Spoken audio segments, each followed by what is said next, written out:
If you know Brandon Baker, you think he's a guy that's got it all together. Beautiful wife, children, great job, founding pastor of a thriving church, well respected in the community. What you don't know is that Brandon had it rough growing up. I'm not going to go into all of it right now, but in the interview we're about to see, we'll see some of the struggles Brandon faced, and there were many, much more than you probably imagine. The decisions he made to flip the script, turn things around for his family and become a great father. So I hope you enjoy this episode of Flipping the Script on Fatherhood with Brandon Baker. Just his priorities was drugs and friends over family and over being a father. He went to prison when I was 12. If you didn't have that good example in the house, now you can be that. You can't use that trauma as an excuse. She said, "Hey, your dad got locked up last night. Do you care if I get $500 from you?" All right, Brandon Baker here with us today. Brandon's got quite a story. If you're a young man and things haven't been great at home, you know, Brandon can relate to what you've been through. But if you're a guy who also needs to reconcile with your dad, maybe things weren't the way that they should have been, he's got a story to tell you there. So welcome, Brandon. Appreciate you coming way down here. Thank you for having me. So let's just jump right into your fatherhood story. It's quite a unique story. And before we jump in, I should say this. You're right now, you're an IT guy at a major Progress Rail, which is a very highly reputable international company. You're one of the top IT guys there. You're also a founding pastor of a church. Right. So you're quite an accomplished guy, father, and so forth. But things didn't start out so great. Let's go right there. Yeah, for sure. Well, you know, I mean, my mother is great, you know, but pretty much my dad and my mother, they got divorced when I was 2, so I never could imagine them together. But my mom, you know, pretty much I did live with her full time. I would go to my dad's like on the weekends and stuff, but just like I said, I wasn't there during that whole time period. But you know, my dad was abusive to my mother, and you know, got into drugs early in his like teenage years, and up until really this day, you know, and recently, you know, has always struggled with that, you know, and so really, my childhood consisted of, you know, me going to his house on the weekends and getting to spend time with him, but it would typically be, you know, like he would rent me some video games. I'd go stay in the you know, in the trailer, and then he'd go out to the shop, you know, hang out with his buddies and things like that, and just he was never abusive to me or anything. You know, he's a good dad. He just made a lot of really bad choices, especially when it came to like jail choices. You know, am I gonna get arrested for this or whatever the case may be, and you know, really just a lot of times I as a kid, you don't know really what's going on. You don't get a full picture. As a son, you know, you want to believe your dad's the best, you know, and he's doing everything, you know, for you. But you know, a lot of times it would just be like me showing up and him being, you know, I'm supposed to be spending the night with him, and he wouldn't be there. You know, he'd be in jail or something like that, and I really didn't understand why. Is that something that, as you're going through it, that you realize as a kid something's not right, or is that something you realize later? You know, I definitely think you realize something's wrong at a young age. Like that's kind of how I remember. You know, really probably around 11 or 12. You know, making up my mind. Hey, I really don't think I want to be doing these things. That because I could kind of connect the dots, but it really wasn't until I got older that I really fully understood the full picture of what was really going on in the house. So that kind of like is a different phase of something you need to try to conquer when you become an adult and understand things, because you know at that point you kind of get a little angry and bitter over it. But I did have somewhat of an understanding that things were not right. One of the things I hear people say is that even though they have a sense that something wasn't right, they really don't understand the challenges that presented until they're later and can look back on it. So in retrospect, what kind of challenges and what kind of things did you really have to overcome in terms of the fact that your dad wasn't there, that you went to see him and he really wasn't there then? Right. Yeah, no, I mean, it was more of like heartbreak, as a kid, because, I did love my dad. I loved going over my dad's. I loved spending time with him. And again, it's not that he's not a good person.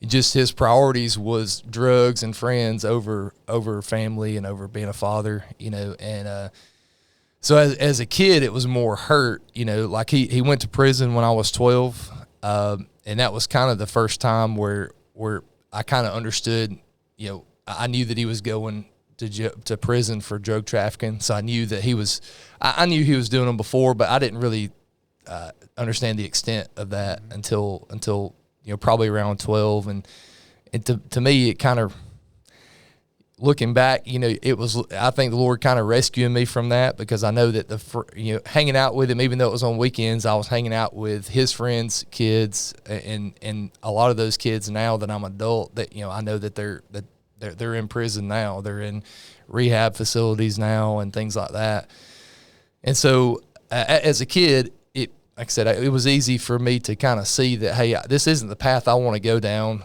Between him and my brother lived with him and was a little bit older than me. And between the two of them, I kind of made up my mind at a young age, hey, I don't want to go to jail. I don't want to do drugs. I just kind of saw it as I got in, as those things were in front of me, that, hey, my dad started smoking cigarettes, and then that led to him smoking other things. So I tried to stay away from a lot of things, even as a non-Christian, someone not living for the Lord. I naturally wanted to stay away from those things at a young age. But what do you think it is that some people like yourself, even as a 12-year-old, you said, hey, I can see where this is heading. I don't want to go that route. Yeah. But there are other people, you mentioned some of your dad's friends that you hung out with. Yeah. They made a different choice. Right. What's the difference? What is that it factor that we try to figure out? I try to be super observant, I think it's part of just a lot of my personality and things like that. But I just, like I said, when him being taken away when I was 12, to me, that was something that was, the hurt in it impacted me. Because at one point, that was kind of where I guess it all kind of made sense to me that I didn't want to really do this to someone else. Like I could see that the choices and the friends that they were hanging out with was especially like in my brother, I could see that my brother would do really well. And then the minute I saw him around certain friends, next thing you know, I knew he was in trouble. And so between both of them, I could really kind of see that man, these, the Bible says bad company corrupts good character. I knew my dad, I knew my brother, I knew they were good guys, you know what I mean? But I could see that the people that they surrounded themselves with was it was their own decision. Mm-hmm. But in the grand scheme of it, the truth is that those people were impacting their lives. It was a reason why they were making the decisions they were making. So even as a 12-year-old, you figured this out. Right. You said, hey, you really became a script flipper at 12. Yeah. That's what happened. Yeah. And some of your friends just followed the same path. That's always fascinated me, is why some do and some don't. And, right. What kind of words of advice or encouragement would you have for that young guy who's there where you were? Yeah. Who's looking at that kind of situation? Well, because I talk to students all the time, and I just had a conversation with a student about this recently, was because we can't choose what type of upbringing we're brought into. So that's the one thing that we can't control. But the thing that you can control is when you become an adult, you become responsible for your own decisions. And so if you didn't have that good example in the house, now you can be that example. You can turn around and look at all the things that you didn't like about, because even if you have perfect parents, they're going to make mistakes. But if you have that scenario where your parents are making the worst decisions, that doesn't mean that you have to follow in their footsteps, and it doesn't mean that it's programmed in your DNA for you to become a drug addict, for you to just have to do whatever means to make money. It doesn't mean you have to do those things. You can become your own person. You can observe that, and then and then the Lord just kind of leading you. The Lord's the most important part of the puzzle there, but just giving you some wisdom on hey, I don't have to just do this because my dad did it or my granddad did it or my mother did it. I can go do my own thing. So you're not doomed. Right. Just because you grow up in that situation doesn't mean you're just doomed to be that way. Right. Don't you think some people though get that in their head? This is who my family is. This is our DNA, and I'm just 100% repeat that cycle. Yeah, that's kind of the conversation I had with this young gentleman this week, was because a lot of things that he would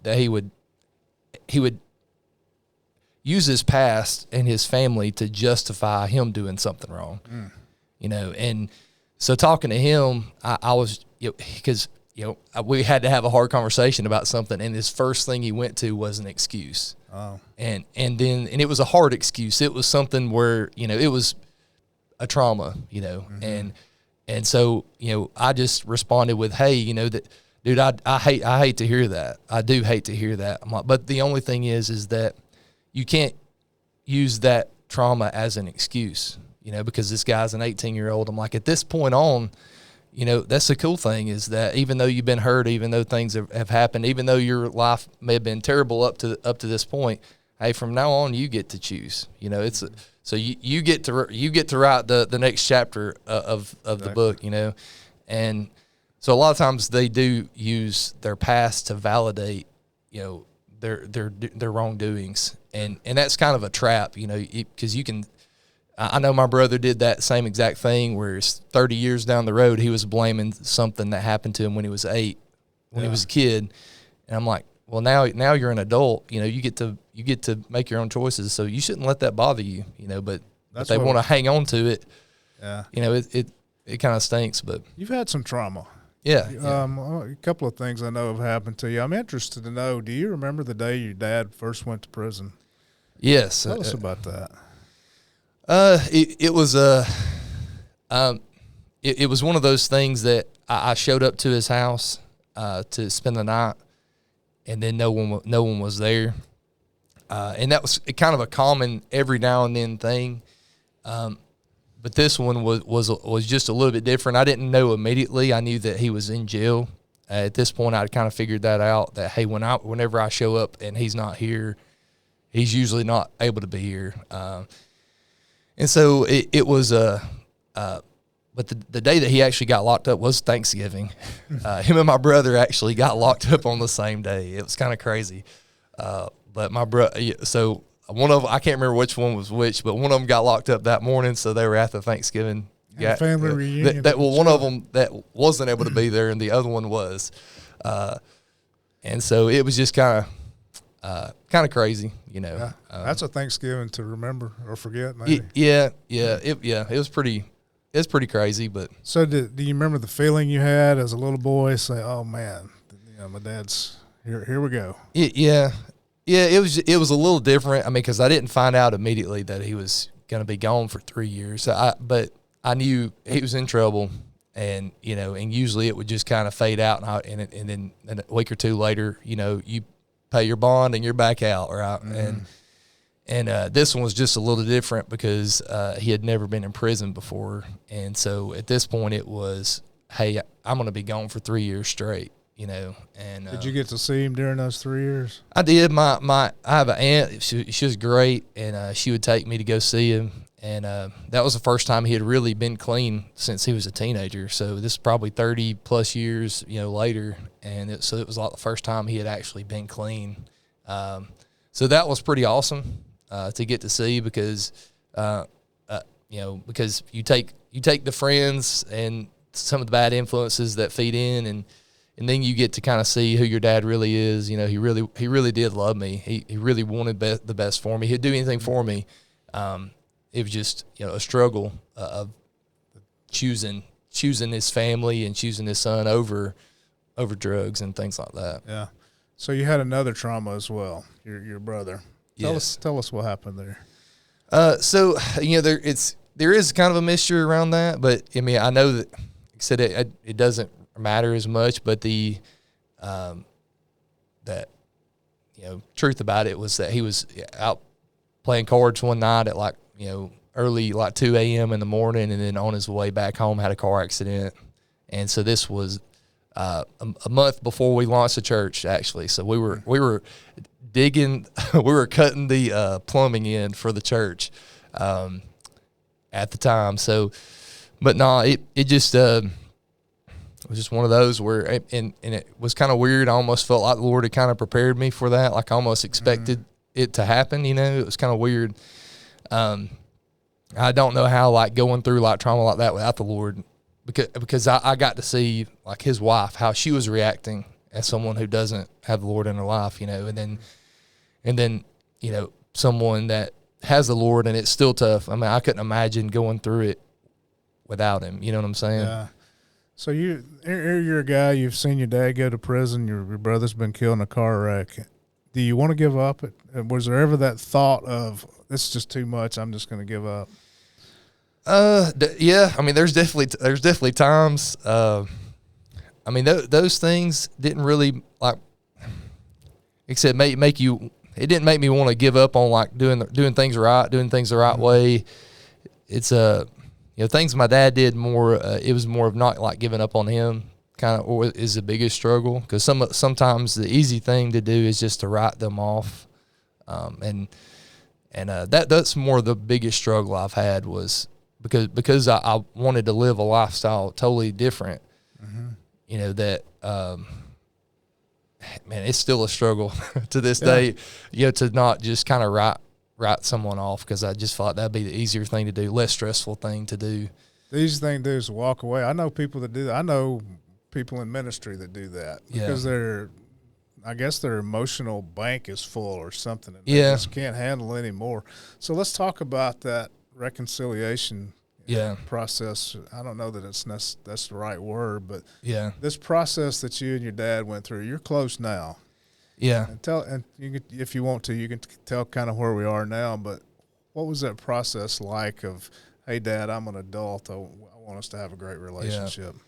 Well, I would say the process. So the process started like the day I had Addison, my firstborn. So I have two girls. The day she was born was probably when when it switched a little bit to a different type of relationship with my dad, because he would kind of. I think strategically, every time he ever bought anything, he would put it in my name so he couldn't lose it. Because when he went to prison, he lost everything. So it was kind of a. He had a strategy. Man, it's crazy because as an adult, I had the same first and last name, and so when I first started buying like a house, things like that, I would have to sign off on things that, hey, this is not my debt, this is not mine, and so I think it was as a strategy to not lose things. And so kind of what happened was my daughter was born, and he called me the day of and said, hey, I know you probably got some people up there. I'll swing by in the morning and see you. And so and she was born on my birthday. So he's like, hey, happy birthday. Had multiple reasons to be calling.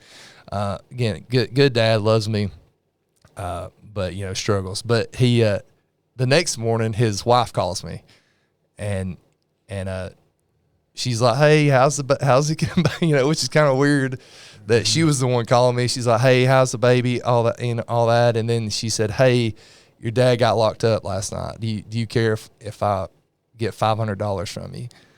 And I'm over here like, my wife's got her notice. She's about to turn in her notice at work to stay home, and so I'm over here. This is the first time I had to have a conversation as an adult, and I was directing at him, but it wasn't even him, and so it was just more of a thing of, hey, look, I have my own family now. I can't be spending this. You're taking away from our family, and I can't do this, aiding a lifestyle that I don't agree with, and then ask me if I could sign a property bond, all that. And I'm like, no, I'm not doing that either. So he sat in jail for a month. And then, so we had a huge conversation when he got out. But that was kind of the first time that, like was saying, the process started of I think, where I was moving into how to deal with this as an adult, because my first reaction to it was anger. I was very angry because I had a baby. I was understanding what it meant to be a father now. And I didn't understand, like, at that point, that's where a new hurt came up, where I realized, like, that he wasn't the father that he should have been. And then I was kind of mad at that, because I'm like, how could you ever have picked drugs over this? And so that was when I first started having to battle with bitterness, resentment, anger towards him, because really because we went about 15, 16, 17 years without really having a good relationship. From the time I was 16 until I was in my early 30s. So this went on for about probably 6-7 years of me battling this, and it really it kind of hit me at one point, because I really wasn't having anything to do with my dad. I talked to him maybe a time or two a month, maybe every time or two every few months, and because him and his wife were doing drugs, they were just kind of doing their own thing, and but it hit me one day that I thought the Lord was just like, if Satan is messing with you this much over your dad, and you love the Lord and you're living for the Lord, imagine how much Satan is messing with your dad.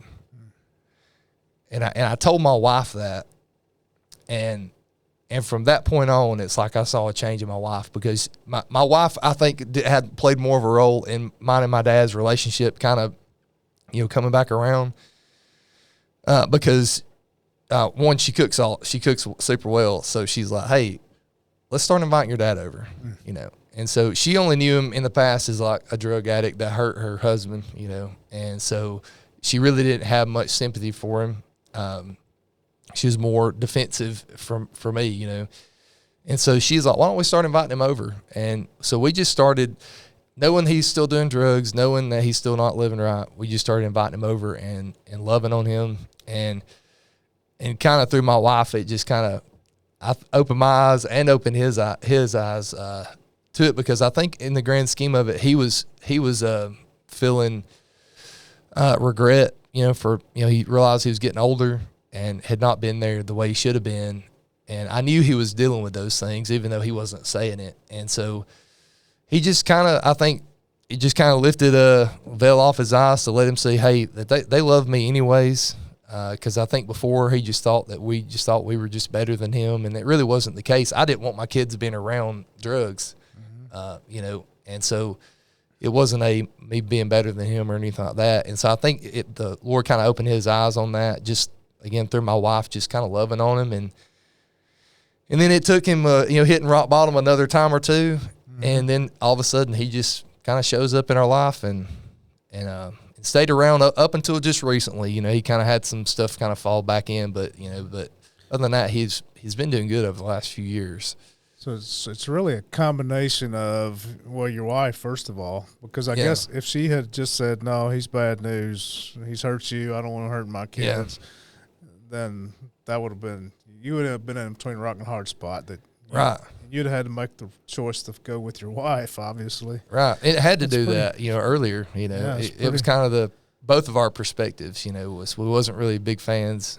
And it just took the Lord kind of intervening in that and kind of opening my eyes to be like, man, you're not the only one getting messed with here. And I think it's interesting too. You didn't go bail him out. There are times where with the people we love the most, we have to be the toughest with. Yeah. And doing what they want is not what's best, is not the most loving thing to do. Had you bailed him out, who knows what could have gone wrong. Well, that was my thought process around the whole thing. So I'm 25 when this is going down, and I'm like, I don't think that he's been in jail for 24 hours, and you think that he's learned his lesson in there. It was kind of my thought around it. Is that he doesn't need to get bailed out every time. He's not gonna make better choices getting bailed out every time. Yeah, and that's got to be a hard place for you to be. Yeah. Oh yeah. My dad was real mad at me for it. I mean, when he got out, he came and he talked to me in my driveway for a while about he couldn't understand why I would let a family member do that. Why I wouldn't help him. And so, man. That's good advice, though. For anybody that's going through that, you're not helping. Yeah. You're not helping. I've had kids get put in jail. Yeah. I ran a children's home, boys ranch for years, and I had a rule that I don't bail you out. Yeah. I did go one time to bail a kid out, but the rest of them were just stuck. And I remember going and visiting them in the jail and them saying, man, get me out of this place. It's horrible. No, I think you need to. This is where you need to be right now. This is the best thing for you.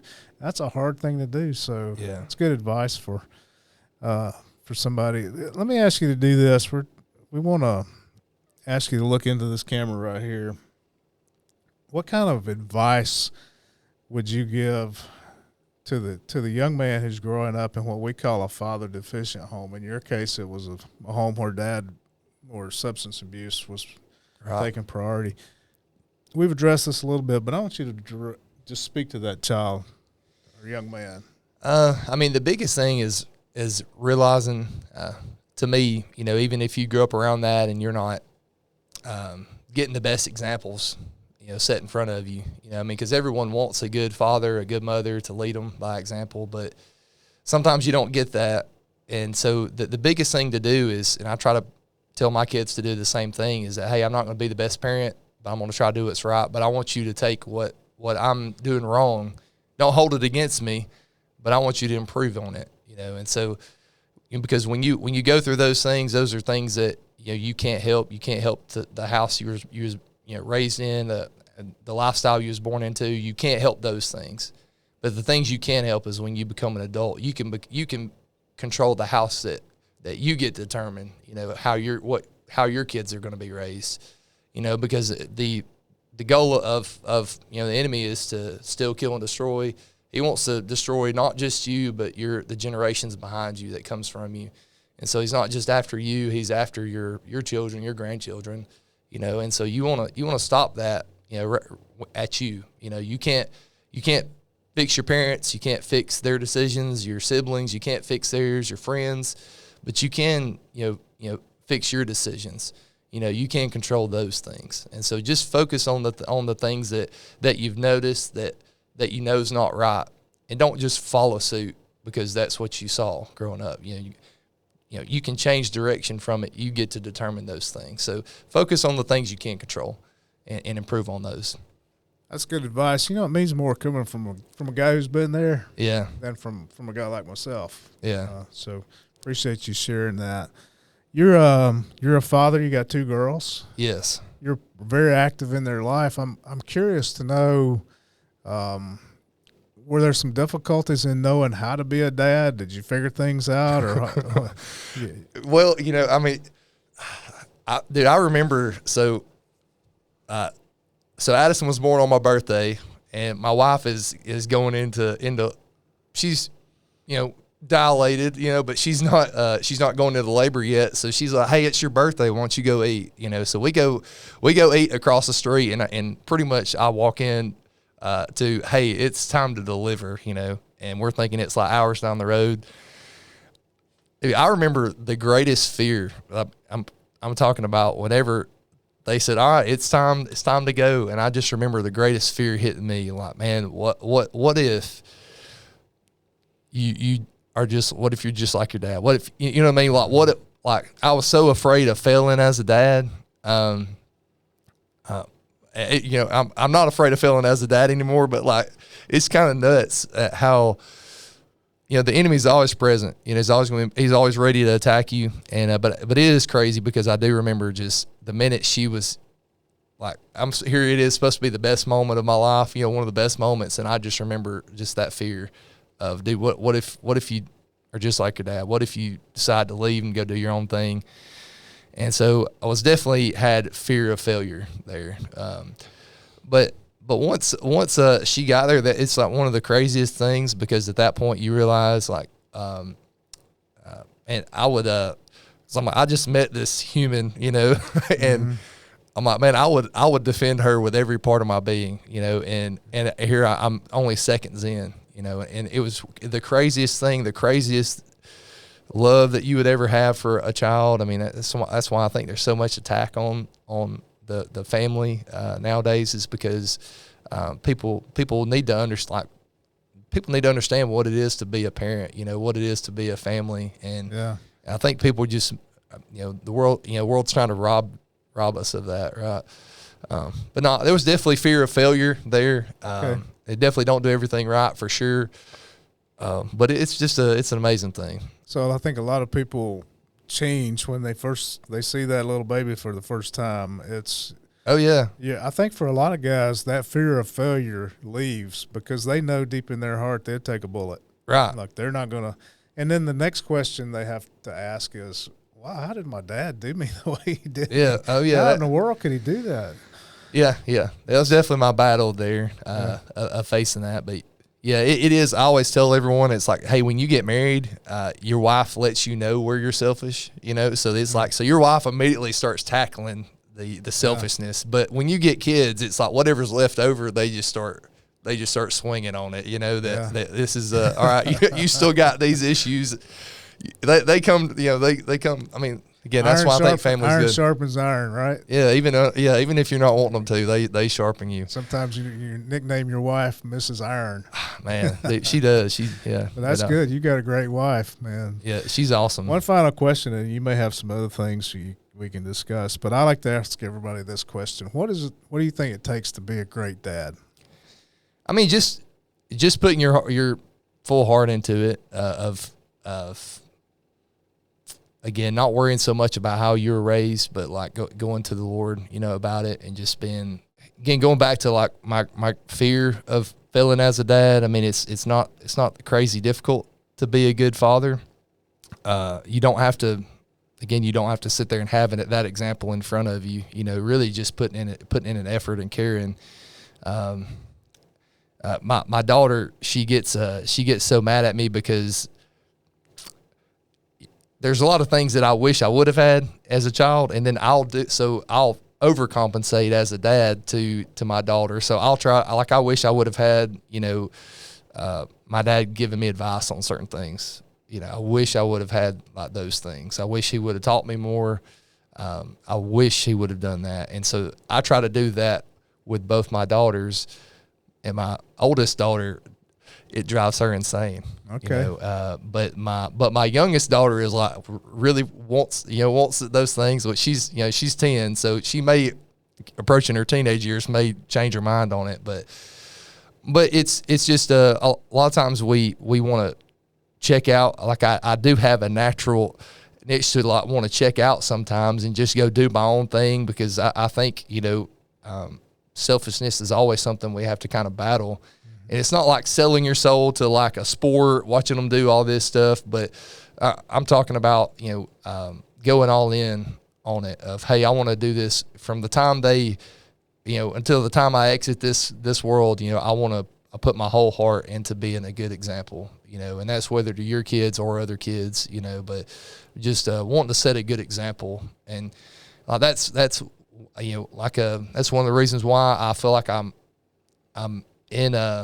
supposed to have a full-time job and do ministry. I don't think you can do ministry and not be full-time, honestly. Mm-hmm. Even whether it's you're getting paid to be full-time or you're just doing it, it's a full-time thing. Yeah. But I think it's important to set an example, of like what it's supposed to be. Like if a person works full-time, they're still supposed to live for the Lord, wholeheartedly. So like having that mindset as a father, as just a person in life to your coworkers, whatever the case may be, I thought that's the most important thing, is going all in to just, setting an example, lead by example, not just by your words, but in your actions, So your daughters are teenagers now. 13 right? And 10. Okay. One of them's about to be 14. I know you're active in their life. You're coaching them, and I've had something every day this week. It's been great. Stuff. So cool. What else would you like to share with us? We've got one other little thing to do, but I mean, I think I've said about most of the things I would probably want to say on it, but just focusing more on the fact that just because you had that example doesn't mean you have to do that. I mean, like there's a story in the Bible about Josiah. I think I talked with you about this, but I remember reading this as like a 20-year-old. And tell us. So Josiah became king when he was like 8 years old. But you go and you don't get too many things about him other than the fact that his dad and his granddad didn't live for the Lord. He said they did things wicked in the sight of the Lord. So it means he didn't have a good father example in front of him. He was 8 whenever they were gone, and so he didn't have anything his whole life. But the minute that it said that he went into the temple and he found scriptures like packed away, right? And he said when he began to read them, he began to realize that all these things that God had warned us not to let creep into our lives was was what he was living in. So he began to make changes, you know, in the nation. And so a lot of times we sit there and we do what's right in front of us. So like my brother, you know, having the conversation with him is, I had one conversation with him one time. I was in a Lowe's parking lot. You're trying to go in, and my brother calls me and pretty much was just telling me, he's like, man, we just weren't raised the same. And I'm like, man, we were raised in the same place. I'm like, we just made different decisions. I'm like, man, you know, you gotta hang that up of, well, I was born in this or I was around this, and let that be what determines what you're going to do with the rest of your life, you know. And a lot of people just think they can't get out of that, and they really can. They can. That's great advice. Well, you've invested in a lot of people, and we reached out to 3 or 4 folks. You probably don't realize the impact you've had on people. Yeah. And sometimes it's nice to know. I know you do what you do because you just love people. But these guys had a few little things to say we want to just share with you. Hey, Brandon. Just wanted to start by saying you've been a huge influence on my life and where I'm at today. You're my best friend, and you're like a brother to me. So I just want to tell you that I love you, man. I'm super proud and see how you've impacted my life. It's just encouraging me. Trying to stay the right path and just seek the Lord. Grateful I am for the friendship and the leadership that you've shared with me over the last few years. There's a Bible verse that talks about a friend that sticks closer than a brother, and that's you in my life, man. And that's awesome. There's gonna be more. Yeah, we'll get you. Dude, that's crazy. I mean, that is if I could say one more point, I mean, that's the one correction that I felt like I did well with what I saw between my dad and my brother, you know, was that, you know, I knew I needed to surround myself with good people, man. And all 3 of them, man, I loved them to death. Dude, that's awesome. Yeah. All 4 of them. That's nuts. Yeah, I wasn't expecting that. You gotta surround yourself with good people. Yeah. And that's important. Well, you're a script flipper. And I think there's going to be a 12-year-old boy or a 15-year-old boy or a 38-year-old man. Yeah. Who's growing up in the situation that you're in, that we're in, and can learn a lot from what you've done. But you've turned it around, and we appreciate you doing that. We want to tell your story. So thanks for coming in. And I appreciate it, man. It's been awesome. Being a part of this deal. Yeah, thank you. All right, good deal. That'll conclude this episode of Flipping the Script on Fatherhood. You can do it.